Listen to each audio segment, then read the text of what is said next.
Hello students, welcome again to my channel. In this video, we're gonna solve the question by applying Gardner versus Murray case or rule also. So in this question, A, B and C ये तीन partner है और जब resolution के time उनका balance sheet कुछ इस type से था। लाइबिलिटीज उनके पास थे, तो लाइबिलिटीज में क्या था, क्रेडिटर्स 55,000 के थे। कैपिटल अकाउंट में यहाँ हम लोग देख सकते ए ने कितना इंट्रोड्यूस किया 82,500। सी ने कितना 55,000 रुपीज़ क्या किया यहाँ पे कैपिटल अकाउंट में उन्होंने इंट्रोड्यूस किया।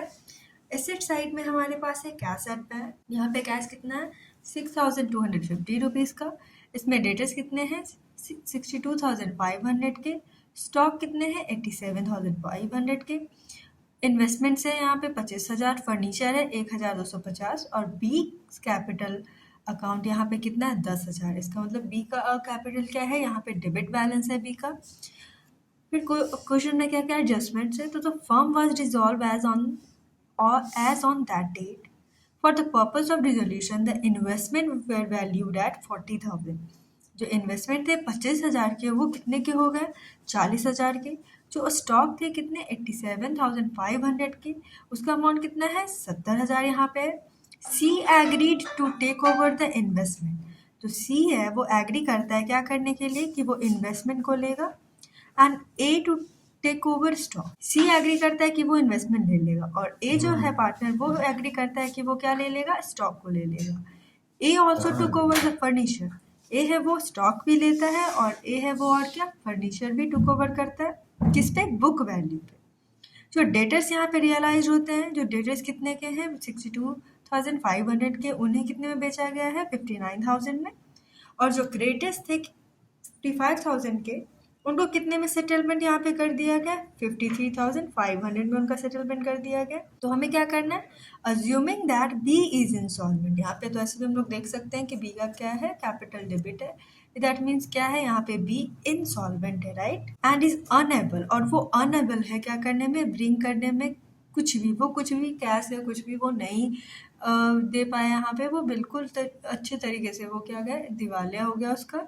सो अब हमें क्या यहाँ पे बनाना होगा, show the realisation account. Question में कहता है कि क्या हमें बनाना है, रियलाइजेशन अकाउंट बनाना है, कैपिटल अकाउंट बनाना है और क्या बनाना है, बैंक अकाउंट।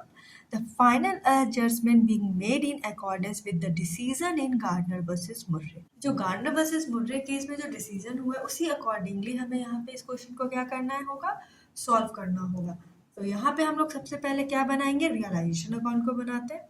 चलिए हम लोग बना लेते हैं हमारे रियलाइजेशन अकाउंट को। तो रियलाइजेशन अकाउंट में सबसे पहले जो भी हमारे एसेट्स है उसे हम लोग क्या करेंगे, उसके बुक वैल्यू में यहाँ पे हम लोग पोस्ट करेंगे। तो सबसे पहले डेटर्स आ जाएगा, स्टॉक, इन्वेस्टमेंट एंड फर्नीचर, उनके बुक वैल्यू पे हमने यहाँ पे पोस्ट कर दिया।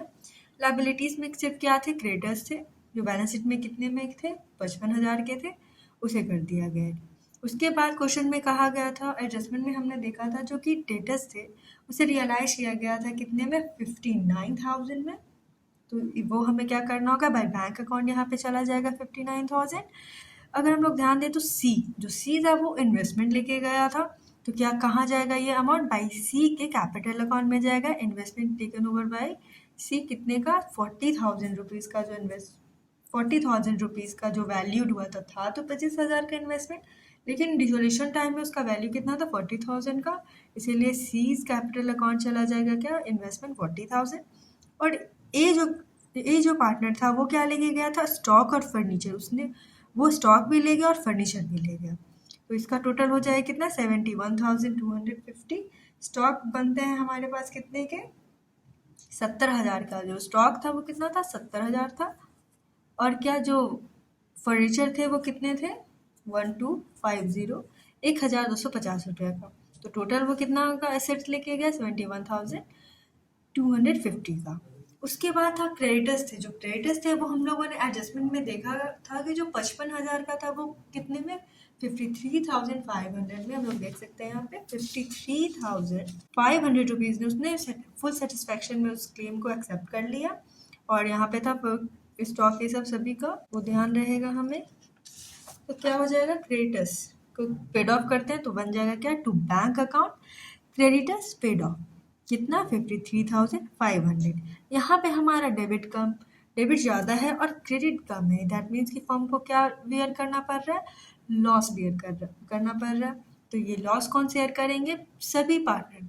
कार्नर वर्सेस मुडे रूल कहता है कि इंसॉल्वेंट हो या सॉल्वेंट पार्टनर हो, रियलाइजेशन लॉस एक तरह का नॉर्मल लॉस है, तो वो सभी पार्टनर को क्या करना होगा, वो बियर करना पड़ेगा। तो यहाँ पे क्वेश्चन में कोई रेशियो नहीं दिया गया था, कोई पर्टिकुलर रेशियो नहीं बताया गया था।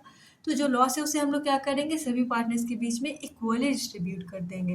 अगर हम इसे माइनस करें तो हमारे पास कितना बन के आता है, 45,100 रुपीज़। और इसे कौन कौन करेंगे डिस्ट्रीब्यूट, तीनों पार्टनर के बीच में हम लोग कर देंगे इक्वली। तो 1500 एक हो जाएगा, बी को कितना जाएगा 1500, और सी को कितना जाएगा यहाँ पे 1500। ठीक है, ये था हमारा क्या, रियलाइजेशन अकाउंट। उसके बाद हमें क्या बनाना होगा, पार्टनर्स का कैपिटल अकाउंट। तो पार्टनर्स का कैपिटल अकाउंट में अगर हम लोग क्वेश्चन में देखें यहाँ पे, तो ए ने कितना इंट्रोड्यूस किया है 82,500, और सी ने कितना किया है 55,000 रुपीज़, राइट। और यहाँ पे क्या है, बी का कैपिटल अकाउंट डेबिट है कितने से, 10,000 से, इसे हम लोग पोस्ट कर लेते हैं।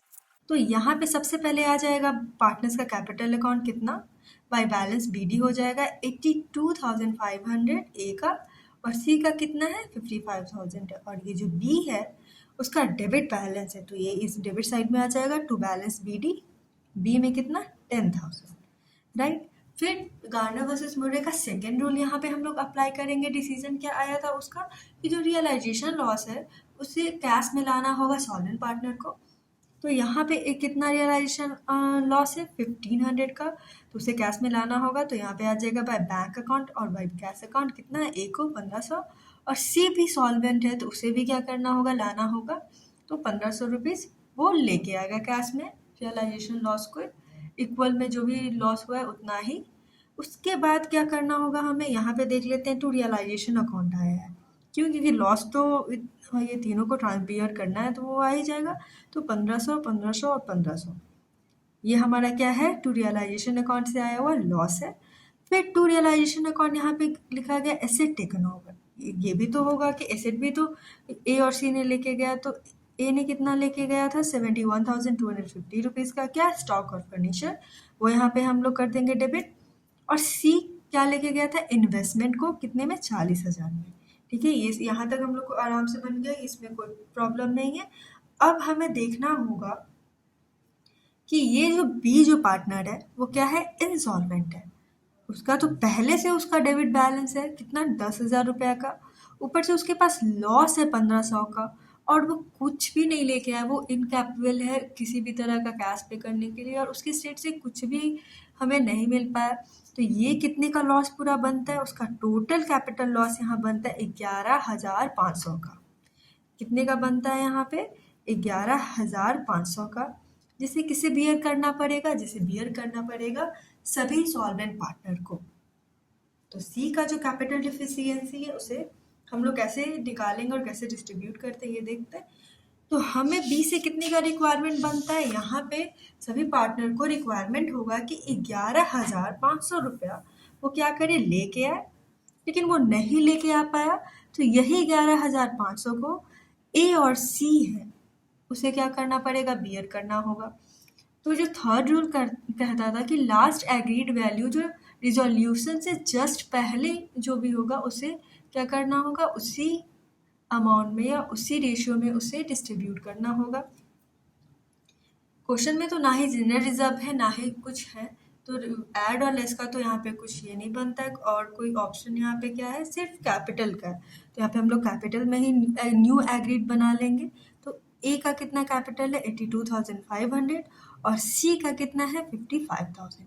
अगर हम ऐसे अच्छे से डिवाइड करके अगर छोटे रेशियो में निकाले तो हमारा छोटा रेशियो बन जाता है यहाँ पे क्या, 3:2 का रेशियो बनता है, राइट। तो अब इसी रेशियो में क्या करना होगा, बी के डिफिशियंसी, ये जो 11,500 का रिक्वायरमेंट है ए और सी का कि आप पे करो, जो वो नहीं कर पा रहा है, तो ये दोनों आप शेयर कर लेंगे 3:2 के रेशियो में।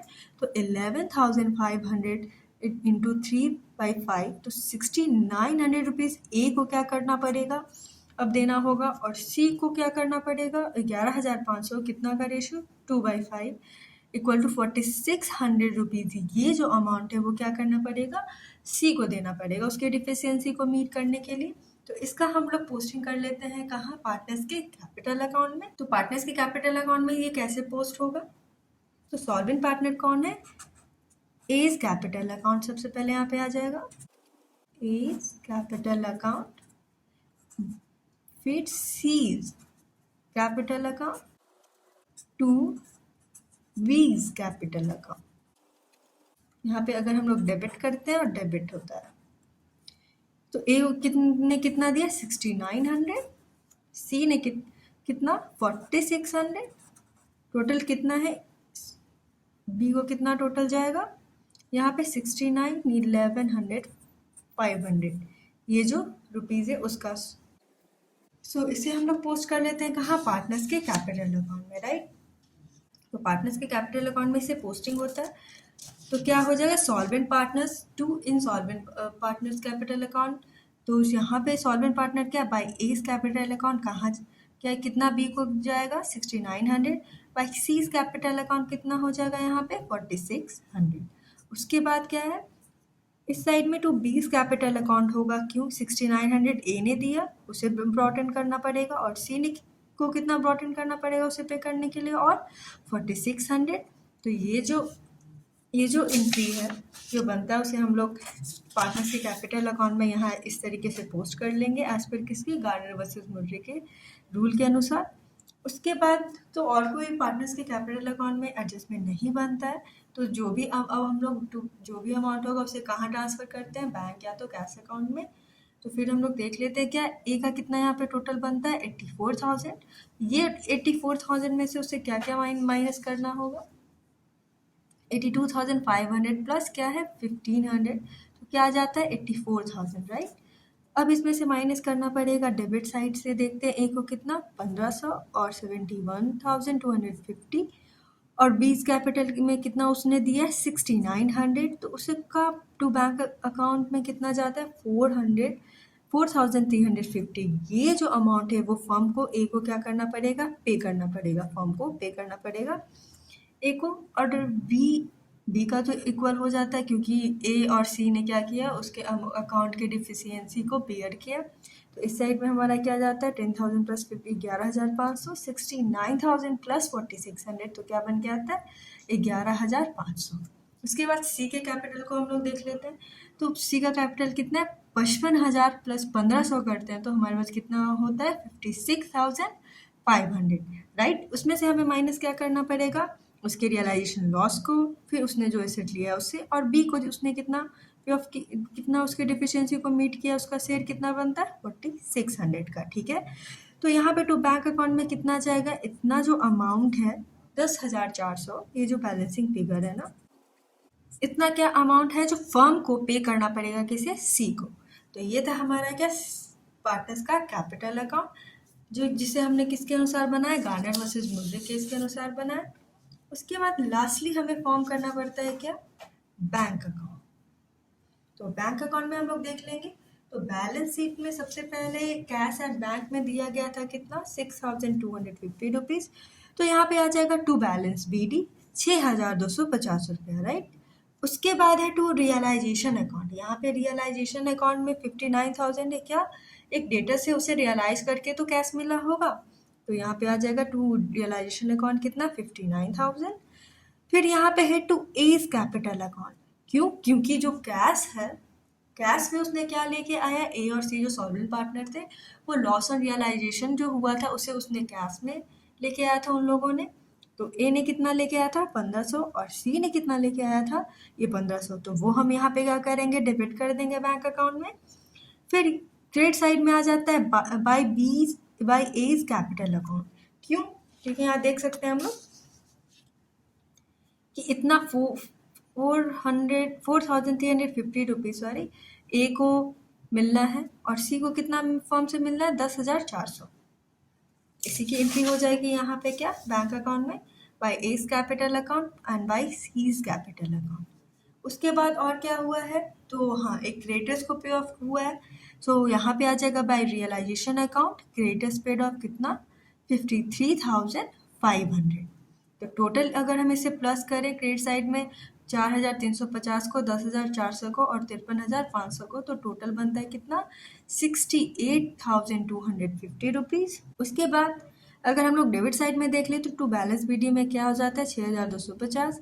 रियलाइजेशन जो हमें बेच के आया था सभी सेट को 59,000, इसे प्लस करते हैं और 1500 तो टोटल बन के आता है यहाँ पे भी क्या 68,250। ये था हमारा क्या बैंक अकाउंट। तो इस क्वेश्चन में हम लोग देख सकते हैं कि हमें क्या सिंपली बनाना था।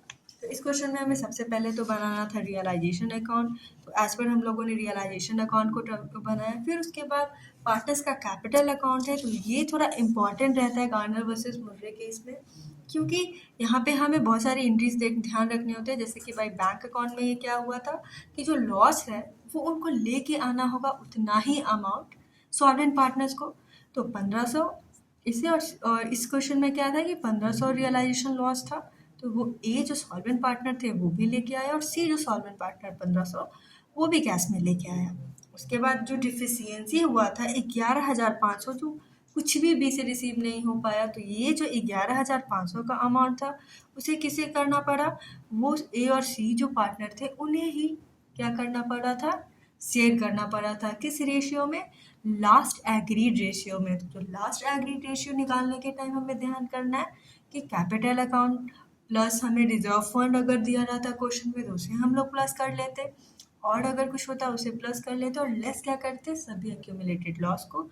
बट इस क्वेश्चन में तो ऐसा कुछ नहीं था, सिर्फ कैपिटल दिया गया था, तो वही हमारा लास्ट एग्रीड हम लोग उसी से निकाले थे। क्या यहाँ पे हम लोगों ने निकाला था, यहाँ पे हम लोगों ने निकाला था क्या 3:2। अब इसी रेशियो में ए ने कितना 6900 और सी ने कितना 4600 रुपीज़ क्या किया था, उन लोगों ने डिफिशियंसी को बियर किया था। किसकी डिफिशियंसी को, ये जो बी पार्टनर है उसकी डिफिशियंसी को। उसके बाद जो भी अमाउंट था उसे हमें कहाँ ट्रांसफ़र करना था, बैंक अकाउंट में। फिर हमारा बैंक अकाउंट यहाँ पे ईजिली बन जाता है। जैसे ये दोनों को भी हमें ध्यान रखना होगा कि बैंक अकाउंट में भी इसे ट्रांसफ़र करना होगा।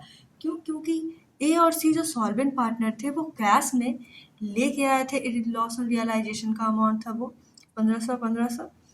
और उसके बाद हमारा यहाँ पे बैंक अकाउंट जो बनता है वो इक्वली होना चाहिए डेबिट साइड और क्रेडिट साइड। ये क्वेश्चन भी था जो गार्नर वर्सेस मुर्रे केस से था, और जो डिसीजन जो आए थे उससे ही उसी को ध्यान रखते हुए हमने इस क्वेश्चन को सॉल्व किया। आई होप आपको ये क्वेश्चन समझ में आया हो, और इस क्वेश्चन को आप अगर और भी अच्छी तरीके से खुद से भी प्रैक्टिस करेंगे और तो और भी आपको अच्छी तरीके से समझ में आएगा। जैसे कि अभी मैंने इस चीज़ को समझाया, अगर आप भी खुद से इसको बनाएंगे और सभी स्टेप्स को फॉलो करेंगे, क्वेश्चन में जो जो एडजस्टमेंट बोला गया उसको ध्यान रखते हुए, तो इससे बनाने में आपसे कोई गलती नहीं होगी। आगे की वीडियोस में भी हम लोग इससे रिलेटेड और भी अलग अलग एडजस्टमेंट को डिस्कस करेंगे। So thank you for watching this video. Please like share and subscribe the channel also.